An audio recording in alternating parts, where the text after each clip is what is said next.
धौलपुर नाम के एक गांव में एक बहुत बड़ा गुंडा रहता था। उसका नाम था कल्लू।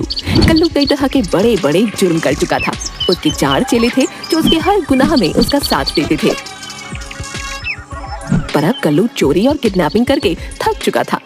अरे बिल्लू सुन, तुझे तो पता है अब तेरे बॉस की उम्र भी हो गई है और अब इस धंधे में कुछ ज्यादा रहा नहीं। मैं सोच रहा था कि क्यों ना कोई रापचिक सी लड़की देखकर शादी कर ली जाए, क्या बोलता है? बॉस आप भी अच्छा मजाक कर लेते हैं। भला आपसे शादी कौन करेगी? सारा गांव जानता है बॉस कि आप कितने बड़े गुंडे हैं।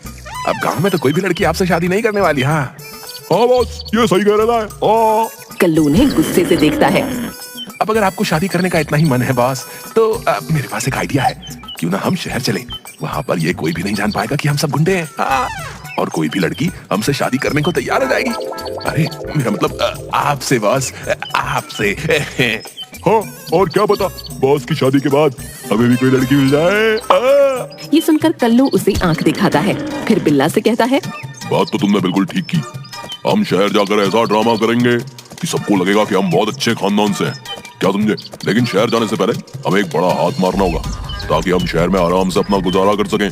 ये प्लान बनाकर कल्लू अपने चेलों के साथ शहर के सबसे धनी सेठ को लूटने की तैयारी बनाने लगा।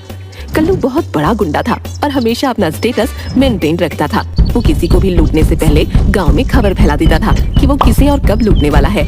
ऐसा करके वो लोगों को दिखाता था कि वो किसी से नहीं डरता और किसी में दम हो तो उसे रोक ले। जाओ, जाकर गांव में ये खबर फैला दो कि मैं अब गोरा सेठ को लूटने वाला हूँ और ये इस गांव में मेरी आखिरी लूट होगी। इस खबर ने पूरे गांव में अफरा तफरी मचा दी। कल्लू शाम को अपने चेलों के साथ गोरा सेठ के घर पहुंचा और वहां का माहौल देखकर दंग रह गया। अरे आओ आओ कल्लू भाई, तुमने तो आने में बहुत देर कर दी। मैं कब से तुम्हारी राह देख रहा था। अरे ओ सेठ हो, पागल हो गया क्या है? भला कोई गुंडे मवालियों की भी राह देखता है क्या है बे? हाँ और क्या, तू लुटने के लिए हमारी राह क्यों देख रहा था रे? ओए तू चुप कर, जब मैं बात कर रहा हूँ तो तू बीच में बकर बकर क्यों कर रहा है? जानता नहीं क्या मैं तेरा सीनियर हूँ? चुपचाप कोने में खड़ा रहे। अरे आप खड़े क्यों हैं कल्लू भाई? आइए बैठिए, कुछ ठंडा मंगवाऊं है? अरे ओ ए, तेरा तो सच में दिमाग खराब हो गया लगता है। अरे नहीं नहीं कल्लू भाई, ये तो खुशी के मारे में बावला हुआ जा रहा हूँ। हाँ। किस बात की खुशी है तुझे? मैं तुझे लूटने आ रहा है? अरे यही तो खुशी की बात है कल्लू भाई। मैं साल भर इतनी मेहनत से पैसे कमाता हूँ और साल खत्म होते ही तुम आते हो और मुझसे सब कुछ लूट कर ले जाते हो। मगर क्योंकि ये तुम्हारी आखिरी लूटपाट है, मैं तुम्हें खुशी खुशी सब कुछ देने को तैयार हूँ। मैं तो इस बात से बहुत खुश हूँ कि अब मुझे दोबारा तुम्हारी शक्ल नहीं देखनी पड़ेगी। अजीब पागल आदमी है बे, लूटने पर खुश हो रहा है। ला, अपना सारा माल इधर कर क्या। फिर कल्लू गोरा सेठ को लूटकर वापस अपने घर चला जाता है। अगले ही दिन कल्लू अपने 4 चेलों को लेकर शहर चला जाता है। गांव वाले भी कल्लू के जाने की खबर सुनकर काफी खुश थे। कल्लू अगले दिन ट्रेन से 4 चेलों के साथ शहर पहुंचता है। अरे वाह बॉस, ये जगह तो एकदम फैंटास्टिक है। हाँ, यहाँ तो मजा ही मजा आएगा। चलिए हम पहले चलकर कोई रहने की जगह ढूंढते हैं बॉस। नहीं, उसकी कोई जरूरत नहीं है। तुम लोगों को शायद पता नहीं है, पर मेरा एक बचपन का खास दोस्त यहाँ रहता है। वो बस हमें लेने को आता ही होगा। तभी कल्लू के बचपन का दोस्त पिंकू उसे लेने स्टेशन पहुंचा। वो सब पिंकू के घर जाते हैं। कल्लू पिंकू को सब कुछ बताता है कि वो लोग सब गलत काम कुछ समय के लिए छोड़कर यहाँ आए हैं और कल्लू अपने लिए लड़की ढूंढ रहा है। इसके लिए हमें थोड़ी सी मेहनत करनी होगी। हाँ पिंकू, मैं कुछ भी करने को तैयार हूँ, बस तुम मेरे लिए लड़की ढूंढ दो। हाँ तो कल्लू, तुम मेरी बात ध्यान से सुनो। कल्लू और उसके 4 चेले ध्यान से पिंकू की बात सुनते हैं। देखो, मेरी नजर में एक बहुत अच्छी लड़की है। मेरे घर के सामने ये घर है और वहाँ एक लड़की रहती है। उसका नाम कविता है।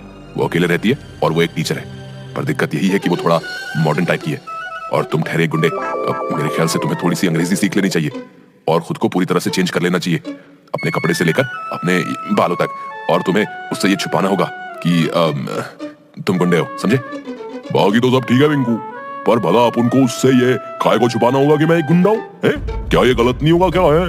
अरे यार कल्लू, अगर तुम उससे जाकर ये कहोगे कि तुम गुंडे हो और गांव से आए हो, तब तो शायद वो तुमसे कभी शादी ही नहीं करेगी। समझ नहीं रहे हो तुम? एक बार तुम दोनों की शादी हो जाए, बस फिर उसे बता देना कि ये सब झूठ था, है कि नहीं? कल्लू को ये सब गलत तो लगता है, पर उसके चेलों और पिंकू के बार बार कहने पर वो मान जाता है।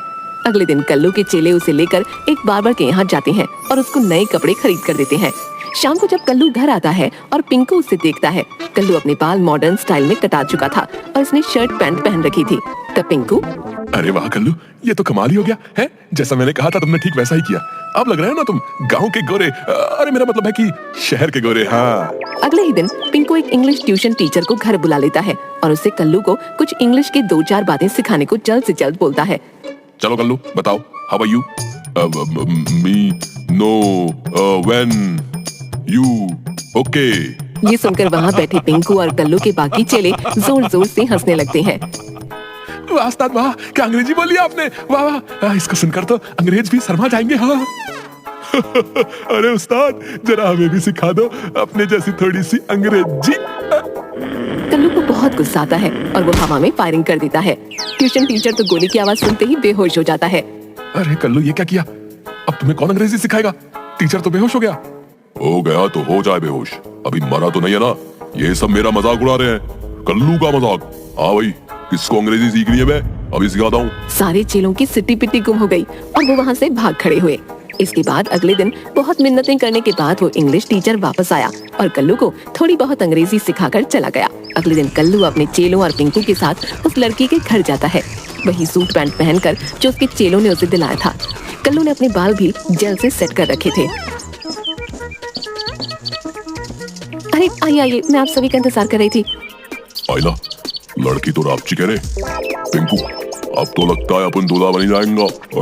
हाँ ठीक है, चलो अंदर चलो, सब लोग बैठ जाओ। कल्लू और उसके चेले सोफे पर बैठ जाते हैं। सभी चेले टेबल पर रखी मिठाइयों को देखते ही उनकी तरफ हाथ लपका देते हैं और तभी कल्लू उनके हाथ पर गुस्से से मारता है। अरे अरे बॉस, हमें तो खाने दीजिए कम से कम। अरे थोड़ी देर सब्र कर बे, कम से कम बात तो पक्की होने दे, बाद में खा लेना जो भी खाना है। तभी बिल्लू की नजर वहाँ रखे फोटो फ्रेम पर पड़ती है, जिसे देखकर उसकी चीख निकल जाती है। कविता के साथ साथ सभी चेले उसकी तरफ हैरानी से देखते हैं। वो चुप हो जाता है और फिर बॉस के कानों में कुछ कहता है। अरे बॉस, जरा सामने लगे फोटो फ्रेम को तो देखो। उस फोटो फ्रेम को देखकर कल्लू की तो मानो पैरों तले जमीन ही खिसक जाती है और वो उछलकर खड़ा हो जाता है। अरे आपको क्या हुआ? आप ऐसे क्यों खड़े हो गए? नोथिंग, मेरा मतलब कुछ भी तो नहीं। हमें लगता है हमें अब जाना चाहिए। ऐसे कैसे? अभी तो आप लोग आए ही हैं, कुछ लीजिए ना, पापा आते होंगे। अभी जाने दो, दोबारा आएंगे, बहाना करो, अभी जाने दो। अरे क्या दोस्त है, अभी तो लड़की के पापा को कॉल किया हूँ, बस वो किसी भी वक्त आने होगा। अबे ये क्या किया रे तू? अब यहाँ से भागने में ही भलाई है। बॉस खिड़की के रास्ते चले क्या? अबे 1.5 फुटिए, तू तो निकल जाएगा, मेरे इस पेट का तो सोच। मैं तो कहता हूँ बॉस, जल्दी से सब फुट लो, इससे पहले कि लड़की का बाप हमें फोड़ डाले। क्या? अरे आप सब लोग घबरा क्यों रहे हो? ऐसा क्या हो गया? लो पापा भी आ गए। तभी दरवाजे पर गोरा सेठ आकर खड़ा होता है। उसे देखते ही सब लोग किसी न किसी तरह अपने मुंह को ढक लेते हैं। अरे बेटी, ये सब लोग अपना मुंह क्यों छुपाए खड़े हैं? कुछ नहीं सेठ जी, बस जरा शर्मा रहे हैं। पहली बार लड़की के बाप से जो मिल रहे ना। और कुछ खाया तक नहीं अभी। अरे सेठ, हमें यहाँ से जाने दो, मुझे कोई शादी नहीं करनी है। ये आवाज तो जानी पहचानी सी लग रही है। कल्लू, तू और मेरी कविता का रिश्ता मांगने आया है? अरे नहीं सेठ, वो अबे चलो बे। अबे जग्गू, कालिया, गोपी, सब कल्टी मार लो, नहीं तो बहुत पिटोगे। चलो।